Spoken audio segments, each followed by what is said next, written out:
Here we go.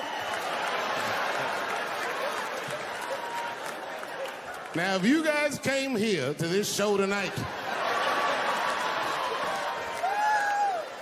thinking that I'm gonna make fun of those people again, you've come to the wrong show. I'm not fucking with those people anymore. It wasn't worth the trouble. I ain't saying shit about trans people. Maybe 3 or 4 times a night, but that is it. Tired of talking about them. And you want to know why I'm tired of talking about them? Because these people acted like I needed them to be funny. Well, that's ridiculous. I don't need you. I got a whole new angle. You guys will never see this shit coming. I ain't doing trans jokes no more. You know what I'm gonna do tonight? Tonight, I'm doing your own handicap jokes. Well, they're not as organized as the gays. And I love punching down. There's probably a handicap in the back right now, because that's where they usually make them sit.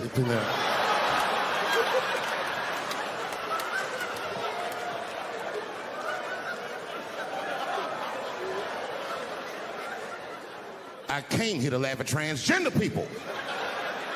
I didn't know this nigga was gonna make jokes about us. Come on, y'all, let's get the fuck up out of here.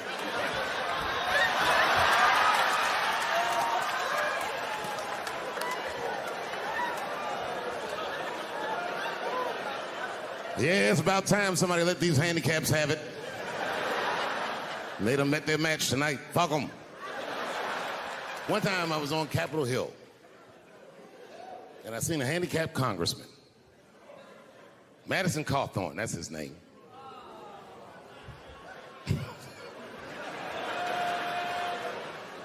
He's a Republican from North Carolina.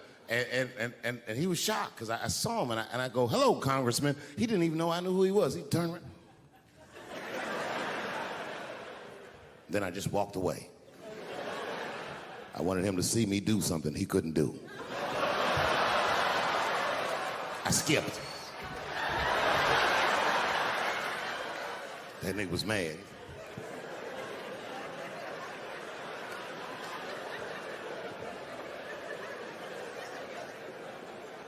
He's no longer a congressman.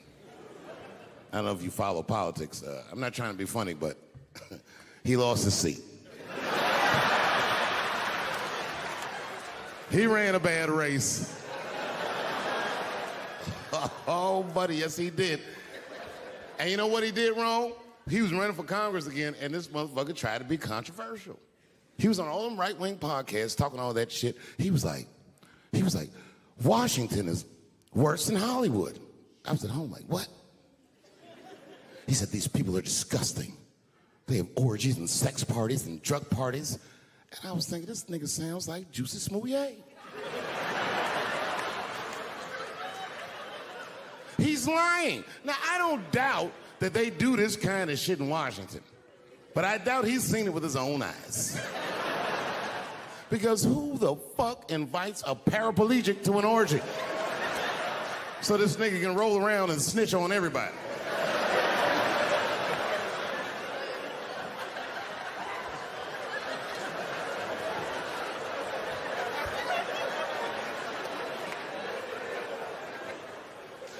I said, there's only one reason you're gonna invite him to an orgy.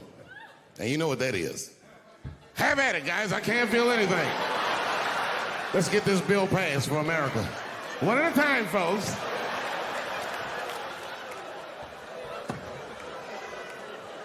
Oh, buddy. Came with a round and he couldn't. So he pulled the trigger and it wasn't a gun. A knife blade popped out of the front. I guess this kid was gonna stab me. Some scary shit.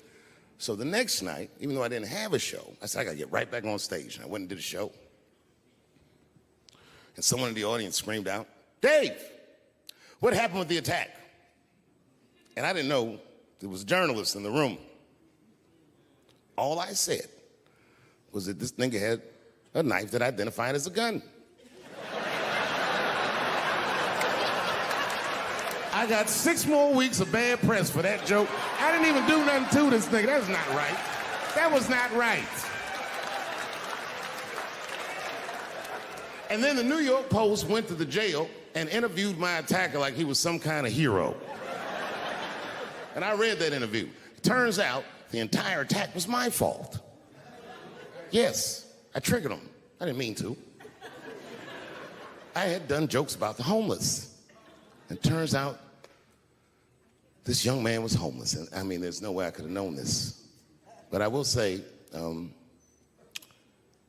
for a homeless guy, this nigga had incredible seats.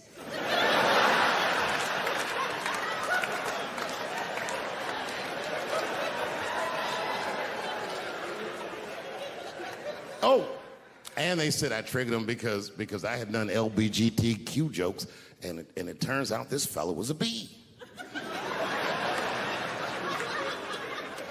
That was the headline in the article. It said, Dave Chappelle's alleged attacker is bisexual. I said, alleged attacker? This motherfucker definitely attacked me. I'll show you the tape. He's allegedly bisexual. I'm gonna need to see him suck somebody's dick before I believe the rest of this article.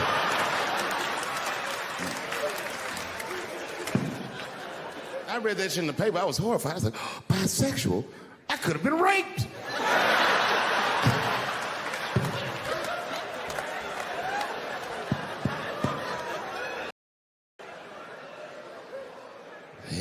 Yep. Yeah, the handicaps are the new people I punch down on. To be honest with you, I've been trying to repair my relationship with the transgender community because I don't want them to think that I don't like them. And you know how I've been repairing it? I wrote a play. I did, because I know that gays love plays. It's a very sad play, but it's moving. It's about a black transgender woman whose pronoun is sadly nigger.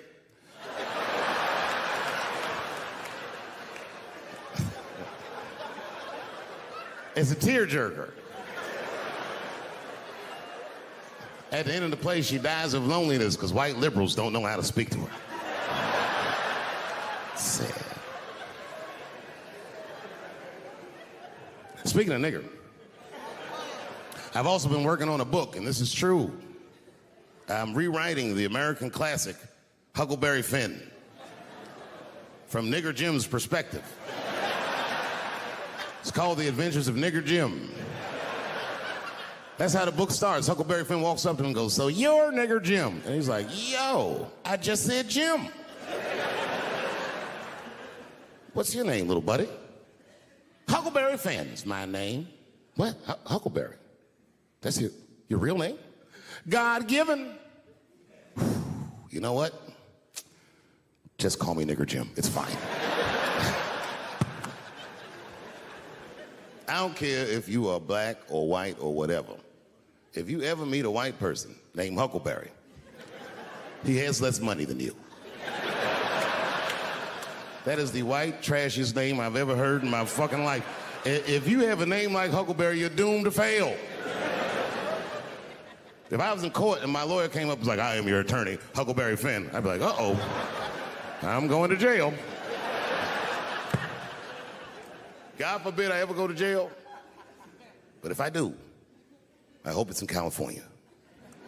Because as soon as the judge sentenced me, I'll be like, Your Honor, before you sentence me, I just want the court to know I identify as a woman.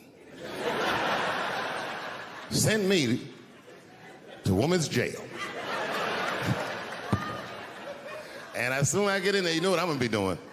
Give me a fruit cocktail, bitch, before I knock your motherfucking teeth out. I'm a girl just like you, bitch. Come over here and suck this girl dick I got. Don't make me explain myself. I'm a girl.